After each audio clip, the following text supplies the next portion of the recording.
Alright, it's time to review a Flash book! So, I better get ready. Okay, let's do this.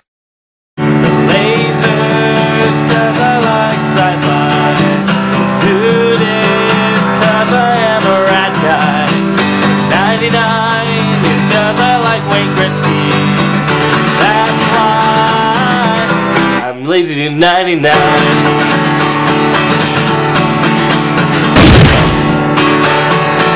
I'm a Batman fan, and I'm a Canadian man. I do top 10 lists, tonight ketchup chips.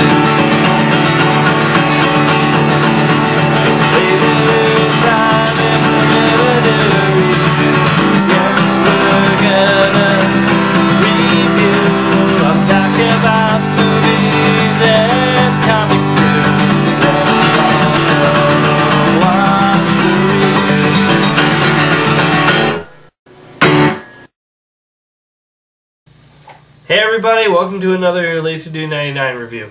Today we are going to review The Flash, the Dastardly Death of the Rouges. So, this book was written by Jeff Johns, and I haven't reviewed anything really Flash related except a really old review back in the day of Rouges Revenge, which was a really good review. But, no, I mean it was a really good book. Review was old and crappy, so. But this book is the very first book that happens after Flash Rebirth. And you might ask, well, for your first Flash review, shouldn't you review Flash Rebirth? And let me just say, I would. The only thing is, I took a trip with my family a few months ago, and we took my brother's car. And I had a bunch of comic books in my backpack and just set them down, and it's just how it happened his car leaked fluid into the car and it wrecked a lot of my books, including, like my Flash Rebirth book is still readable, I can still read it, but it's not good quality to scan and get images from, and also my Dark Knight Returns book is destroyed, which is very sad. But anyway, enough about that, I digress. We're going to talk about The Flash and the Dastardly Death of the Rouges. So this book is as I said, the very first thing that happens after Flash Rebirth, and this is Barry getting back into society. Flash Rebirth was more about how he feels almost he doesn't belong into society. He doesn't feel like he can slow down at all anymore. This is all go, go, go. He has to do exactly his job as the Flash. But this is him getting more in touch with Barry Allen, you know. The last one was him getting in touch with the Flash. Now he's in touch with Barry Allen. So we get to see the Flash and finally getting his day job and his interactions with his wife. And the thing that I will say that this book is very good about doing is it really gets you to care about his side characters, or at the very least enjoy them.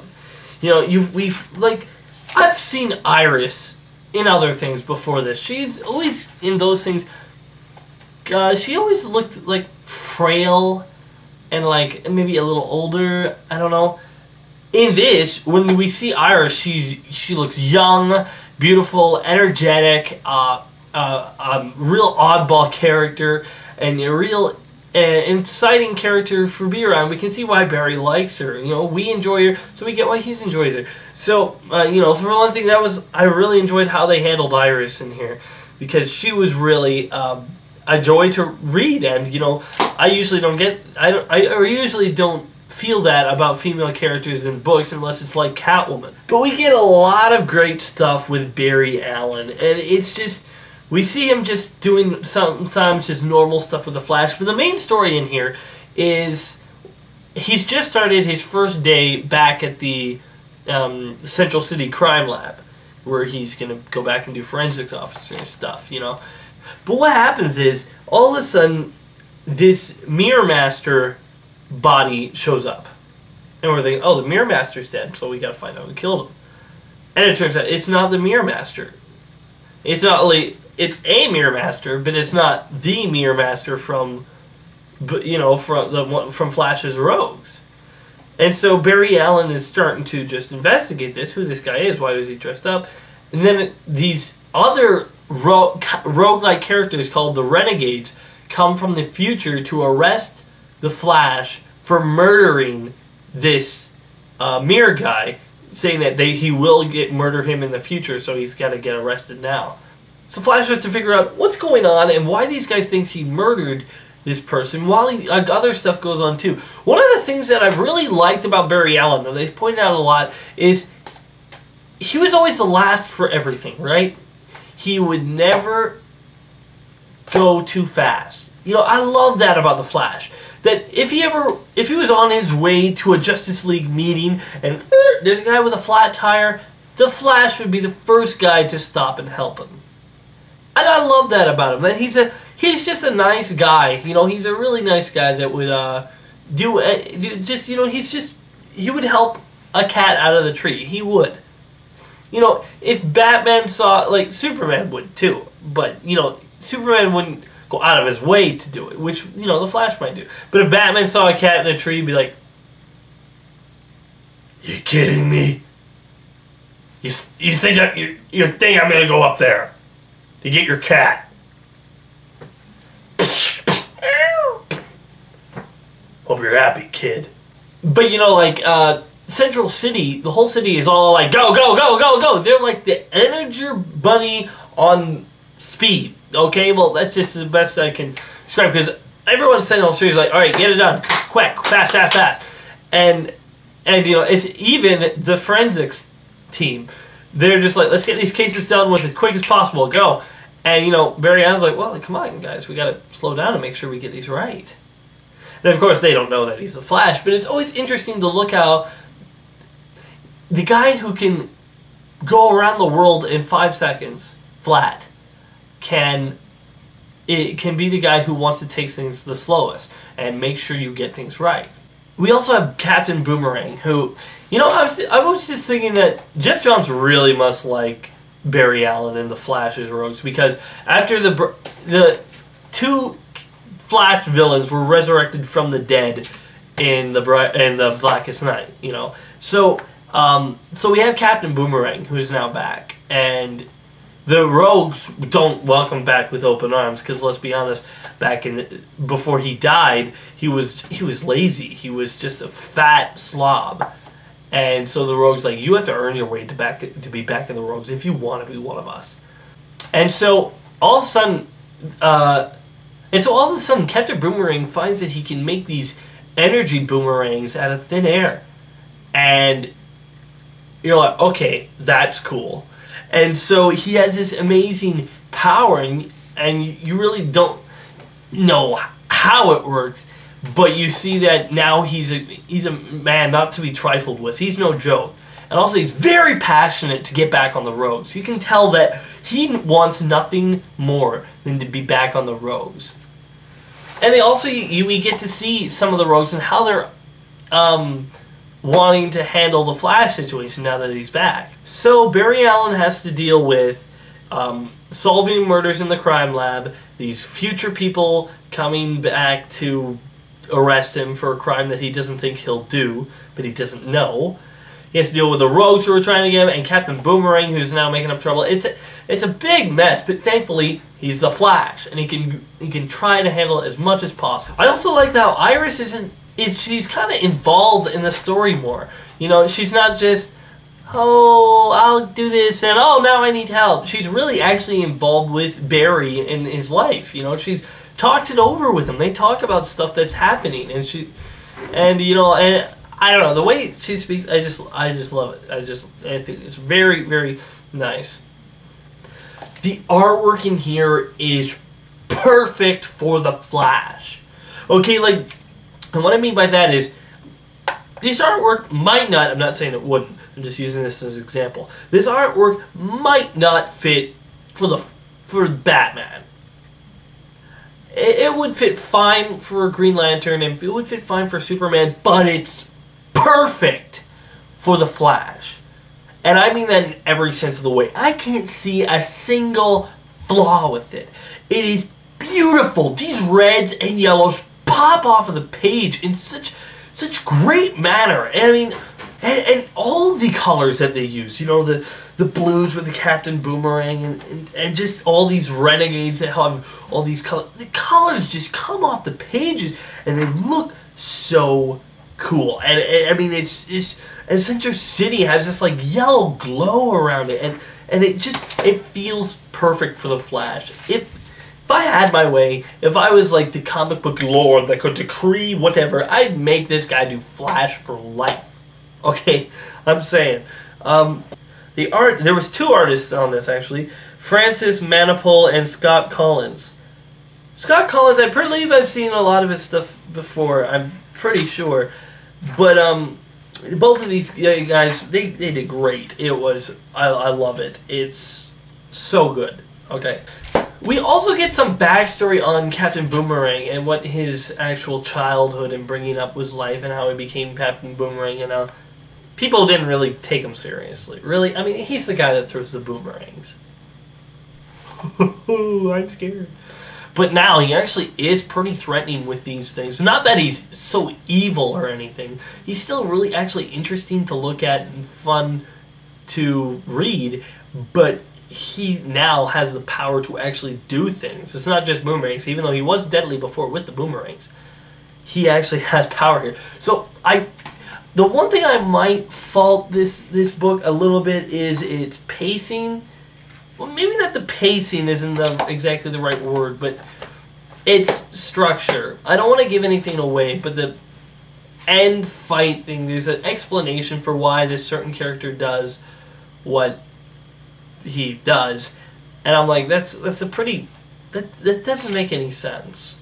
Also, the humor in this is really good. There's a part in it that I love. I just love it. Okay, it's just scene where Barry Allen and his boss, and his new boss, well, I guess it was his old boss, but Barry Allen and his boss are just talking, and he's like, "I'm not gonna sugarcoat it, Allen. 1 week here, and you're gonna wish you were back in witness protection, spending your days fishing in whatever podunk town the feds had you hold up in." Actually, it was a little sunny for my taste. "I'm glad you're up for some gray skies. Weather Wizard's been raining out every ball game for the last 2 weeks. What are his demands?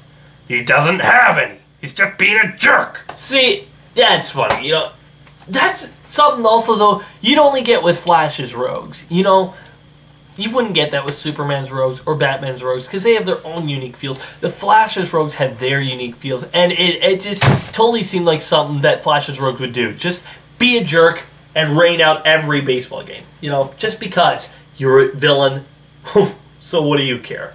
So, let me just say, guys, that this is a great jumping on point for the Flash. Okay, if you were interested in the Flash, I would give this a read. There's nothing much I can fault it, you know, but its story is like its story is held fine. Its overall characterizations are fine. I just find that the event or the big thing that's happening not that big. You know, I don't know. Maybe I just felt that the ending was really kind of contrived. But overall, the book is really fun to read. It's a really good if you want to get on the Flash, the Dastardly Death of the Rouges would definitely be the right place to get on it. I think this was right before Flashpoint, so this is a great point just to see Barry Allen go on some regular Flash adventures. You know, it's nothing too huge. It's just a regular Flash adventure. This does what I thought Green Lantern No Fear did for Green Lantern. It gets you more integrated into the characters' daily routines. Because, like, we know what Batman's daily routine is, you know? Go out at night, fight criminals, fight the big psychotics. Daily routine for Superman, go to the Daily Planet, there's going to be a big thing that happens, go fight it. Daily routine for Spider-Man, you know, be late for school, have to save Aunt May, and fight 5 supervillains at the same time, or I guess 6. And you know, that's the status quo of each character. We're getting brought into Flash's status quo. What is his normal day? Well, he goes to the forensics program, and the thing that I love is that he's equally excited about fighting crime as Barry Allen, as a forensics officer, as he is about fighting crime as the Flash. He's equally excited about both. He is, and I guess that's what I like, because, you know, Clark was Superman, yeah, he fights crime. Clark is Superman, he reports on the truth, you know, and he will come across criminals and stuff, obviously, since being a reporter is part of the job.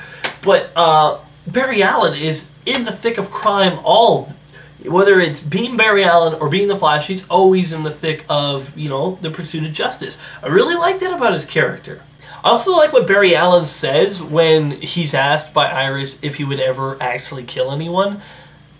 He says, you know, if push came to shove, if there was no other way to save a person, I would. I am a cop. If there's no other way to save a person rather than killing them, I would. But I would never murder anyone. That is a very good point to emphasize, because there is a difference between killing someone and murdering. Because, you know, the Flash, if he wanted to, he could go up to all of the rogues eventually. You go, snap all their necks. They're all dead.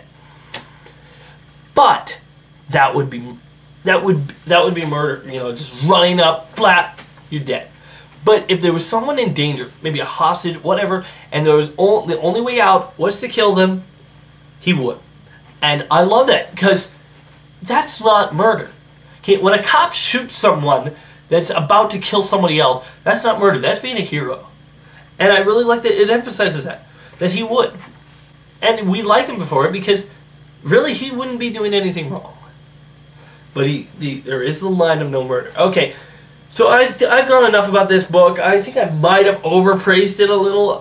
There's just a lot I could say is wrong with it. It's, you know, I think the ending climax isn't as great, but as I say, it's just returning us to the status quo. So I'm gonna have to give my I gotta get my critic suit back on. Gotta go. So I'm gonna give The Flash, The Dastardly Death of the Rouges, an 8 out of 10. It's a very good read and a very good jumping on point if you want to get into The Flash. And a very good explanation of the characters of the Rouges, of Captain Boomerang, and of Barry Allen, The Flash. So join me on my next LaserDude99 review, where I'm going to be reviewing Batman Year One. I know it's been a while since it's been out for a while, but I'll do that. So and also coming soon will be my next movie top 5, the top 5 movie cars. So see you around, everybody. Remember, I'm LaserDude99, and if I don't like it, it's not worth it. See you around. Be sure to check out more of my other videos on my channel, and wait for more coming soon.